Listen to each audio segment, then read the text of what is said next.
legal aquí en Saboreando la Mañana y le damos la bienvenida al doctor Rubén Aguirre porque vamos a hablar acerca de los despidos intempestivos que comenzaron a suceder o sonar muchísimo más a raíz de esta pandemia, ¿no? O sea, muchas empresas no podían ya mantener a sus empleados y tenían que despedirlos, pero también hay muchas irregularidades a través de estos despidos. Bienvenidos a Saboreando la Mañana y cuéntanos un poquito cómo está el tema de la ley cuando tenemos o sufrimos un despido. Bueno, primero, gracias por la invitación. A ver, el despido intempestivo no es más que la terminación violenta, llamémoslo así, de la relación laboral que existe entre el trabajador y el empresario, el trabajador y una persona jurídica. Si la pregunta es, ¿se puede despedir o se debe despedir? La respuesta es sí. El empleador tiene la capacidad legal para dar por terminado la relación laboral despidiendo al trabajador. Es el derecho del empleador. Pero asimismo, el trabajador tiene el derecho de recibir por ese despido intempestivo una remuneración, unos valores mucho más altos que si fuera una simple renuncia. Porque cuando usted renuncia, lo que recibe son proporcionales, es el desahucio, pero cuando usted es despedido intempestivamente, tiene que recibir valores mucho más altos, de ahí la diferencia, ¿no es cierto? Entonces, si es que un empleado es despedido, recibirá valores mucho más altos que quizás le permitirán subsistir hasta encontrar un nuevo trabajo. Si tiene usted alguna pregunta sobre este tema, nos puede escribir ya a nuestro WhatsApp y nosotros, por supuesto, le haremos llegar a nuestro especialista. Ahora, más o menos, usted nos habla, doctor, de que los valores obviamente son más altos. Nosotros, ¿cómo podríamos hacer los cálculos aproximadamente para tener una idea de cuánto yo podría tener en mi liquidación si soy despedida de esta manera? A ver, si alguien quiere un cálculo más exacto, puede entrar a la página del Ministerio de Trabajo. Ahí existe una calculadora virtual en donde pone los datos y va a tener un cálculo casi exacto, pero para aquellas personas que en este momento no dispongan de esa facilidad, aproximadamente el 25%, a ver, si es que es despedido antes de los 3 años, recibirá 3 meses de remuneración.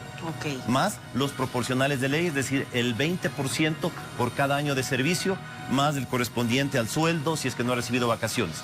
Pero si es que pasa los 3 años, recibe el 25% por cada año, mensual por cada año de trabajo hasta un máximo de 25 años. Adicional recibe el 20% por cada año de trabajo, ¿sí? Y si es que ha pasado los 20 años, incluso el proporcional de la jubilación. Además de eso, el proporcional de vacaciones, sueldos y todos los valores que no haya recibido. Si es que el trabajador no ha recibido el pago mensual, la ley también le condena al empleador a pagar el triple de recargo de esos valores. Entonces, si es que una empresa va a asesorarse con un abogado, el abogado siempre le va a recomendar que no lo despida o que terminen amigablemente, ¿no es cierto?, pero no que le despida porque los valores son muy altos. Indudable, si es que hacen un despido masivo, podría esto quebrar tranquilamente a la empresa. Entonces, la mayoría de personas evitan despedir justamente por el valor de las liquidaciones. Ahora, hay muchas ocasiones en donde les obligan o tratan de presionar al trabajador para que presente la renuncia. Indudablemente, el momento que alguien presenta la renuncia, baja enormemente la liquidación. Claro. Imagínate el 25% por cada año de servicio mensual, hasta un máximo de 25 años. Es un valor enorme.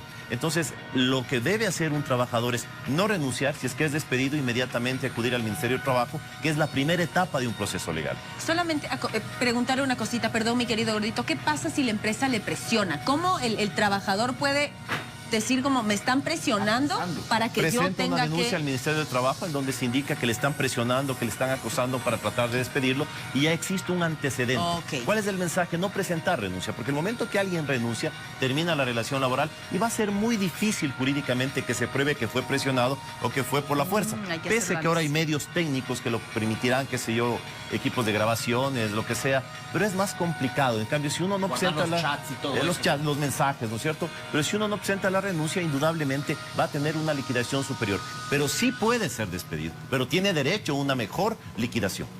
Doctor Aguirre, pero aquí viene la parte que hay que ponernos todos en los zapatos de cada uno. No siempre el empresario va a ser un villano, no siempre el empresario va a ser un acosador. El empresario también le cayó una pandemia, al empresario también le cayó un paro de 18 días, se complicó la vida. Hay buen trato, hay una buena relación entre el empleado y el empresario y se sientan y dicen, oye, ¿y ahora qué hacemos? Mira cómo estoy quebrado. ¿Cómo se debería llevar a cabo o cómo sería este arreglo amistoso para que el empresario le pueda cumplir a su empleado? ¿Cómo podrían decir, sabes qué, te voy pagando aunque sea de a poco? ¿Cómo se puede llegar a un acuerdo? A ver, En la pandemia fue un caso especial y salió una ley especial. Correcto. En la pandemia aquellas empresas o patronos que demostraban que cerraban sus empresas debido a la pandemia no tenían siquiera que liquidar al trabajador. Correcto. Imagínense, hubo trabajadores de 20 años, 18 años que salieron con el sueldo. Sí, es verdad, existen muchas empresas que quebraron, pero también existen otras empresas que no quebraron, Claro, cambiaron su nombre sí. y lo que hicieron es perjudicar a los Por trabajadores. supuesto. Pero para aquellos empleadores decentes, honestos, indudable, siempre hay un acuerdo. El trabajador y el empleador se pueden sentar y llegar a un acuerdo en cómo voy a recibir mi liquidación. Pero lo que no es renunciable Correcto. es los montos que yo debo recibir. Si yo soy despedido, mi liquidación es por despido intempestivo. Si yo presento la renuncia, mi liquidación es por renuncia. Lo que no debemos cambiar y no puede modificar es el hecho, el por qué termino la relación laboral. Si es despido, el empleador puede sentarse conmigo y decirme, está despedido, la liquidación sale en $5,000, no tengo este momento, te voy a pagar 500 mensuales. Yo aceptaré. Pero no, Muchas lo veces que no dicen, está bien, sí. Llévate menaje. Llévate el un carro, restaurante, llévate... claro. Pero lo que no suena muy lógico a veces es que el empleador está en un Mercedes-Benz Claro. y resulta que no tiene para pagar al empleado, ¿no es cierto? Pero si es que es algo obvio, el trabajador tampoco es que sea una persona que le va a extorsionar al empleador, Correcto. ni viceversa. Podemos sentarnos, llegar a acuerdos y por eso hay la etapa de mediación. Y justamente la etapa de mediación hay en dos partes, una en el Ministerio de Trabajo y otra en el juzgado laboral, en donde el juez cuando inicia la causa, pues, llama a las partes a que lleguen a un acuerdo y más o menos incluso les da el cálculo de lo que podrían recibir o no. Y es ahí donde pueden sentarse, negociar, acordar la forma de liquidación capaz de solucionar el conflicto, que eso es lo que interesa, pero lo que no permite la ley es la renuncia de derechos. Yo no puedo renunciar como trabajador a mi derecho a recibir una liquidación, eso es irrenunciable. Eso, y yo creo que esto se ha vuelto el pan de cada día y están entrando bastantísimos mensajes porque muchas personas han sido despedidas. Pero bueno, eso es un caso muy importante porque yo creo que es como la realidad de todos. Si yo trabajé un año y no estaba asegurada, me despidieron intempestivamente, por favor, ¿qué se puede hacer en esos casos? Porque justo tomó vacaciones, pues le dijeron, ¿sabe qué? No vuelva más. Muchas personas no están afiliadas al IES o no tienen un contrato, por decirlo así, tan legal como el Ministerio de Trabajo y todo eso. Y muchos ecuatorianos tienen que trabajar de esta forma. ¿Qué pasa cuando los despiden ahí? ¿Cómo es el proceder? Yo le voy a decir una cosa, el más perjudicado cuando no existe un contrato de trabajo no es del empleado, es del trabajador. Porque acuérdense que el contrato de trabajo es las reglas del juego, ¿no es cierto? Yo indico si tengo 3 meses de prueba o no. Si no existe un contrato de trabajo y empezó a trabajar y a los 3 meses le digo gracias, eso es despido intempestivo. Porque no existe un contrato que le permitía al trabajador estar 3 meses a prueba. Entonces el contrato de trabajo, a mi criterio, respetando otros criterios, beneficia más del empleador que al trabajador. Porque si es que no existe un contrato, se convierte en un contrato indefinido, en donde el trabajador podrá demandar por un contrato indefinido la liquidación, y si es que no ha sido asegurado, lo que corresponde es presentar la denuncia correspondiente al Seguro Social, y ellos, además de cobrar todos los valores, cobran una multa, y son multas realmente grandes. Le corto un ratito. Incluso, si es que el trabajador en el periodo de trabajo se enferma y es atendido en el IES, créame que si no está asegurado, le sale más caro el hospital del IES que el Metropolitano. Así que lo mejor que pueden hacer los empleadores es cumplir de acuerdo a la ley. ¿Y qué tan engorroso es de estos trámites de ir al ministerio y poner una denuncia? Porque bueno, hay que ser realistas también. A veces esos trámites no funcionan. Deben tener así las demandas y puede demorar ¿cuánto más o menos? Bueno, créame, ahora es diferente. La verdad es que yo no sé si están a la casa de las personas ilegales, pero ahora los trámites son mucho más rápidos, son mucho más ágiles, indudables. Siempre va a haber una molestia quizás en acudir a una institución pública, hasta preguntar y todo, pero al final del camino es hacer respetar los derechos. Yo no es que esté en contra de los empleadores ni a favor de los empleadores, pero hay las reglas del juego, debemos cumplir con la ley. Si es que tengo un empleado, debo pagarle sus sueldos, pagarle sus bonificaciones, debo asegurarle. Y si no, prefiero no tener un empleado, porque si no, el día de mañana puedo tener multas enormes por no cumplir con la ley. Estamos recibiendo una gran cantidad de mensajes, vamos a leer los que más se puedan. Entre ellos está pues lo que ya respondió el doctor hace un momento. Buenos días, sí. Muy buenos días. Mi pregunta es que ahora acostumbran las empresas a contratar y al mismo tiempo te hacen firmar la renuncia. ¿Qué se puede hacer en este caso? Bueno, presentar la denuncia al Ministerio de Trabajo para que verifiquen si existe esto. El Ministerio de Trabajo acude al sitio, pregunta a los trabajadores si existe así, y si es así, esa renuncia será declarada ilegal. Y al no ser legal, el momento que alguien sea despedido, podrá recibir la liquidación por despido intempestivo. Pero ahí además tiene hay pruebas mucho miedo periciales. la gente. No, pero es que ese no es se- el problema. Tiene miedo a perder el trabajo. Entonces es como que dicen, si yo trabajé, o sea, me desesperé tanto, mandé cualquier cantidad de currículums hasta que por fin tengo un trabajo.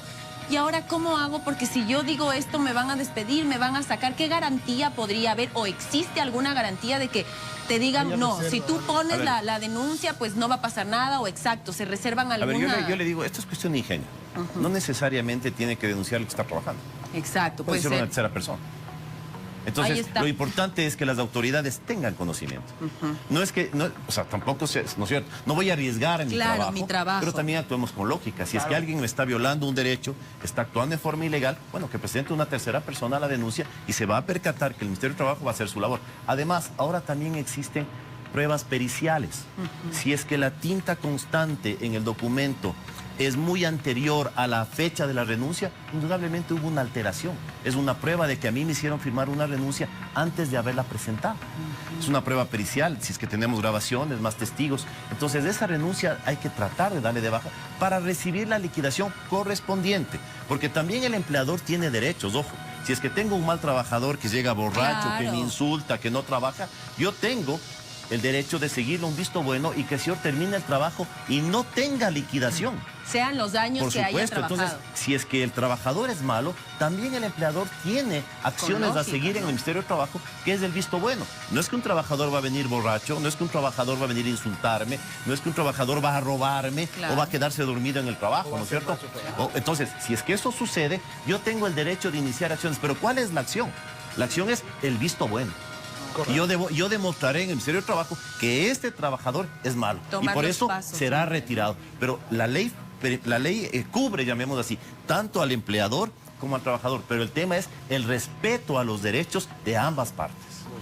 Por acá dice una pregunta, ¿cuál es la diferencia entre un despido intempestivo en el trabajo artesanal, sobre todo en los talleres mecánicos? Que quiere saber la diferencia.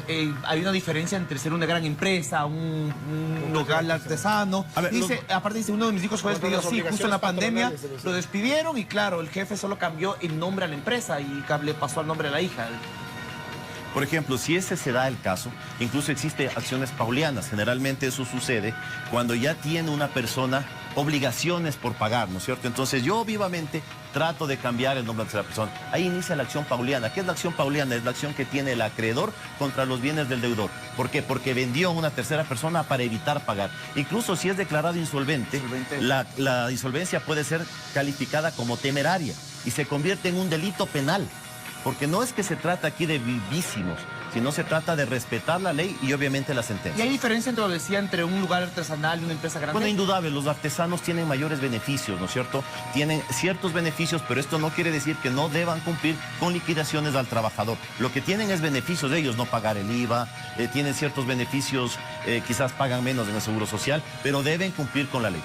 Deben cumplir, perfecto. Muchísimas gracias. El abogado Rubén Aguirre nos acompañó el día de hoy. Gracias de verdad por toda la información muy, muy clara. Nos quedamos con algunas preguntas. Vamos a ver si le preguntamos al abogado pues en este momento y les mandamos algunas respuestas, pero se podrían comunicar con él pues si necesitan ayuda. Creo que esto es súper importante cuando uno atraviesa estos problemas. Por supuesto, la asesoría de un especialista es muy importante. Están los números de teléfono en pantalla. Muchísimas gracias nuevamente por haber estado junto a nosotros y le invitamos a una siguiente oportunidad, porque la verdad es que estuvo muy desmenuzado y la gente pudo entender de la mejor manera. Sí, seguramente estará invitado para una segunda parte porque nos quedaron muchas preguntas y realmente existen muchas injusticias en esta actualidad donde queremos tener un poco más claro la situación. Y queda totalmente invitado a comer cangrejo.